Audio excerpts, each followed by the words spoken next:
Hello, my dear student. Today we are going to study our first article, microbial enzymes. मेरे प्यारे बच्चों, किसे कहा जाता है माइक्रोबियल एंजाइम्स? आपको पता है बहुत सारे माइक्रोब्स होते हैं और वो सिक्रेट करते हैं केमिकल्स या कैटलिस्ट। तो इन माइक्रोब्स ने सिक्रेट किए हुए जो केमिकल्स है उसे कहा जाता है microbial enzymes. Microbial enzymes, micro मतलब मैक्रो ऑर्गेनिजम्स या जिसको आप बोलते हो बायो। बायो यानी लिविंग, जो माइक्रोब्स होते हैं बच्चों वो आते हैं बायो के अंदर, और एंजाइम्स यानी chemicals secreted by what, macro organisms. तो वो जो एंजाइम्स है उसे कहा जाता है बच्चों कैटलिस्ट। तो माइक्रोबियल एंजाइम्स का मतलब होता है bio catalyst, the chemical secreted by what, macroorganism is called biocatalyst. अब बच्चों आपको पता है केमिकल कैटलिस्ट के बारे में। कैटलिस्ट का मतलब क्या है बच्चों? कैटलिस्ट यानी ऐसे केमिकल्स जो केमिकल रिएक्शन का स्पीड बढ़ाते हैं। तो यहां पर बच्चों केमिकल कैटलिस्ट आपको पता है जो हमने केमिस्ट्री के अंदर इस्तेमाल किया है, लेकिन बच्चों इस केमिकल कैटलिस्ट के बहुत सारे डिसएडवांटेजेस हैं। इसलिए इंडस्ट्री के अंदर अब केमिकल कैटलिस्ट या ये जो केमिकल्स होते हैं इसका इस्तेमाल नहीं किया जाता, क्योंकि बच्चों इसके बहुत सारे डिसएडवांटेजेस है। फिर क्या क्या इस्तेमाल किया जाता है बच्चों? यहां पे इस्तेमाल किया जाता है आपके ये जो बायो कैटलिस्ट है जिसको आप माइक्रोबियल एंजाइम्स बोलते हो, उसका यहां पर इस्तेमाल किया जाता है इंडस्ट्री के अंदर। बच्चों अब बायो कैटलिस्ट का इस्तेमाल किया जाता है। ये जो केमिकल कैटलिस्ट है इसका इस्तेमाल नहीं किया जाता, क्योंकि यहां पे बच्चों केमिकल कैटलिस्ट के बहुत सारे डिसएडवांटेजेस है। राइट?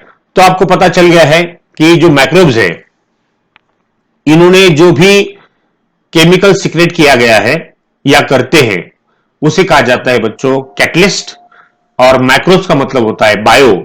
तो माइक्रोबियल एंजाइम्स का मतलब होता है बायो कैटलिस्ट। तो जो भी केमिकल्स ये मैक्रो ऑर्गेनिज्म सिक्रेट करते हैं उसका इस्तेमाल बच्चों इंडस्ट्री के अंदर अलग अलग तरह से इस्तेमाल यहां पे किया जाता है। राइट? ओके, तो यहां पे अगर आप ध्यान से देखोगे तो गुलिया बनाना, ब्रेड बनाना, दूध के सारे प्रोडक्ट्स है, जूसेस है, बिवरेजेस है, फीड है बच्चों, बायोपॉलीमर है, पेपर एंड पल्प है, लेदर के अंदर है, कपड़ों के अंदर है, टेक्सटाइल इंडस्ट्रीज, कॉस्मेटिक्स के अंदर, डिटर्जेंट के अंदर, ऑर्गेनिक सिंथेसिस के अंदर और वेस्ट मैनेजमेंट के अंदर बच्चों इन मैक्रोबियल एंजाइम्स का इस्तेमाल किया जाता है। तो मैक्रोबियल एंजाइम्स क्या है अच्छी तरह से एक बार देख लो। मैक्रोबियल एंजाइम्स जिसको आप बोलते हो बायोकैटलिस्ट, आपको पता चल गया है कि दो तरह के कैटलिस्ट होते हैं, एक केमिकल कैटलिस्ट और एक दूसरा बायोकैटलिस्ट। केमिकल कैटलिस्ट ये हार्मफुल है, उसके बहुत सारे डिसएडवांटेजेस हैं, इसलिए हम इसके आगे केमिकल्स का इस्तेमाल न करते हुए मैक्रो ऑर्गेनिजम्स के with the help of macro organisms जो भी केमिकल सीक्रेट वो करेंगे, मैक्रो ऑर्गेनिजम्स करेंगे, उसका इस्तेमाल हम यहां पे करने वाले हैं। तो बायोकैटलिस्ट का मतलब होता है बच्चों ऐसे chemicals secreted by what, microbes, और उसे कहा जाता है माइक्रोबियल एंजाइम्स। देखो, instead of chemical catalyst microbial enzymes are use in chemical industry. मेरे प्यारे बच्चों, अब केमिकल कैटलिस्ट का इस्तेमाल नहीं किया जाता क्योंकि इसके डिसएडवांटेजेस बहुत सारे हैं। अब बच्चों माइक्रोब्स के विद हेल्प ऑफ माइक्रोब्स हम लेंगे, वो केमिकल सिक्रेट करेंगे, उसको बोलेंगे आप कैटलिस्ट या उसको आप बोलोगे एंजाइम्स। तो अब केमिकल इंडस्ट्री के अंदर माइक्रोबियल एंजाइम्स का इस्तेमाल किया जाता है, केमिकल कैटलिस्ट का जो इस्तेमाल है वो नहीं किया जाता।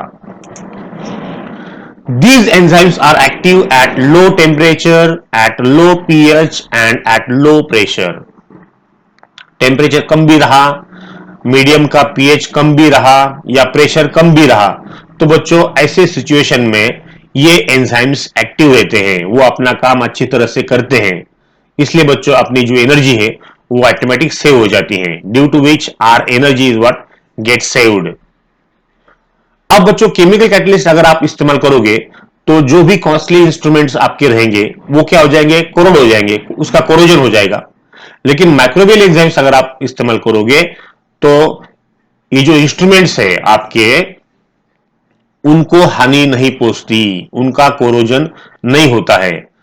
Okay, and erosion proof instruments are also not necessary. तो जब भी आप माइक्रोबियल एंजाइम्स का इस्तेमाल करोगे तो बच्चों ऐसे कॉस्टली इंस्ट्रूमेंट्स जिसका कोरोजन होता है वो इस्तेमाल करने की जरूरत यहां पर नहीं है।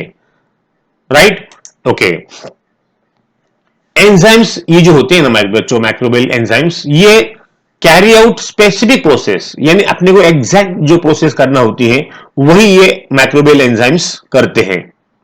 Right, so unnecessary by product are not formed. उसी के अलावा दूसरे प्रोडक्ट बच्चों यहां पर फॉर्म नहीं होते हैं। जो चीज आपको बनाना है वही यहां पे फॉर्म होगी। Due to which expenses on purification are what minimize. अगर बच्चों वही प्रोडक्ट आपका बन रहा है, बाय प्रोडक्ट अगर नहीं बन रहा है तो बच्चों आपको प्यूरिफिकेशन करने की यहां पर जरूरत नहीं होती है। प्यूरिफिकेशन आप कब करोगे, जब दूसरे प्रोडक्ट, अननेसेसरी प्रोडक्ट जो है बन जाएंगे। लेकिन यहां पर माइक्रोबियल एंजाइम से पर्टिकुलर चीज ही बनती है, बाय प्रोडक्ट नहीं बनते, इसलिए उसका प्यूरिफिकेशन करने की जरूरत यहां पर नहीं होती है। तो बच्चों आपको यह पता चल गया है कि माइक्रोबियल एंजाइम्स यानी the chemical secreted by what microbes, और वो बच्चों उसका प्लस पॉइंट ये है कि वो स्पेसिफिक प्रोडक्ट ही इसका फॉर्म करता है, अननेसेसरी प्रोडक्ट फॉर्म नहीं करता। In microbial enzymatic reaction elimination and decomposition of waste material is what avoided.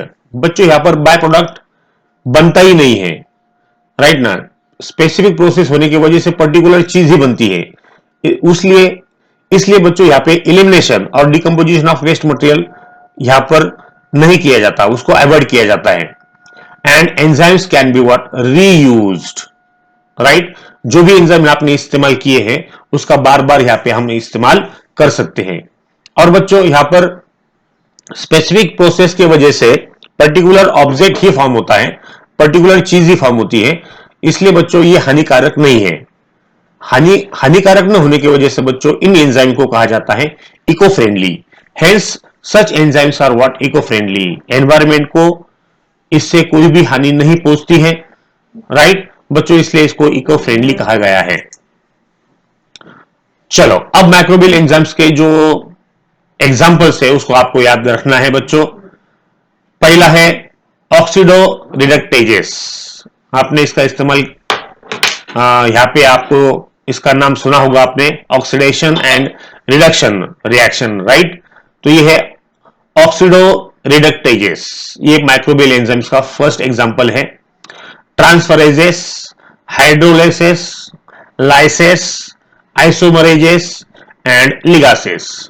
बच्चों ये सारे के सारे माइक्रोबियल एंजाइम्स के कुछ एग्जांपल्स यहां पे आपको दिए गए हैं। अगर आपको एग्जाम के तौर पे अगर ध्यान में रखना है तो यहाँ पे कम से कम 2 या 3 एग्जांपल्स आपको ध्यान में रखना जरूरी है। Process of dirt removal occurs at low temperature 2 due to mixing of what enzymes with what detergent. ये जो माइक्रोबियल एंजाइम्स है बच्चों, इनका इस्तेमाल अगर हमने डिटर्जेंट के साथ कर दिया, राइट, तो कम टेम्परेचर में भी हम वो जो कपड़े के ऊपर का जो मैल होता है ना बच्चों, वो आप आसानी से निकाल सकते हो। Process of dirt removal occurs at low temperature 2 due to mixing of enzymes with what detergents. Right, okay. अब ध्यान से देखो बच्चों, glucose and fructose sugar syrup can be obtain from corn flour, यानी मक्के का जो आटा होता है या मक्के का जो स्टार्च होता है बच्चों, उसको लेना है आपको और उसके ऊपर क्या करना है, एक्शन करना है। किसकी, एंजाइम्स की। ये जो माइक्रोबियल एंजाइम्स है ना बच्चों, इसका एक्शन आपको करना है उस मक्के के आटे के ऊपर। और वो एंजाइम्स कहां से लोगे आप, वो एंजाइम्स आप लोगे फ्रॉम बैसिली एंड स्ट्रेप्टोमाइसिस। जब भी आप बैसिली और स्ट्रेप्टोमाइसिस इस माइक्रो ऑर्गेनिज्म से जब आप एंजाइम्स लोगे और उसका एक्शन अगर आप कॉर्नफ्लोर यानी मक्के के आटे के ऊपर अगर आप करोगे तो बच्चों वहां पर आपको एक शरबत, एक सिरप, एक लिक्विड मिलेगा और उसको बोलते हैं बच्चों glucose and fructose sugar syrup. तो glucose and fructose sugar syrups can be obtain from corn flour by action of what enzymes obtained from bacilli and streptomyces। Okay, अब बच्चों ये जो माइक्रोबियल एंजाइम्स है इसका इस्तेमाल कहाँ होता है हमने पहले ही देखा इस स्लाइड के अंदर। बच्चों चीज प्रोडक्शन में होता है प्लांट एक्सट्रैक्ट, राइट, वनस्पति का जो जूस होता है बच्चों उसके लिए भी इसका इस्तेमाल होता है। टेक्सटाइल, कपड़ों के अंदर, लेदर के अंदर और पेपर इंडस्ट्री में माइक्रोबियल एंजाइम्स का इस्तेमाल अच्छी तरह से किया जाता है। ओके बच्चों, थैंक यू वेरी मच।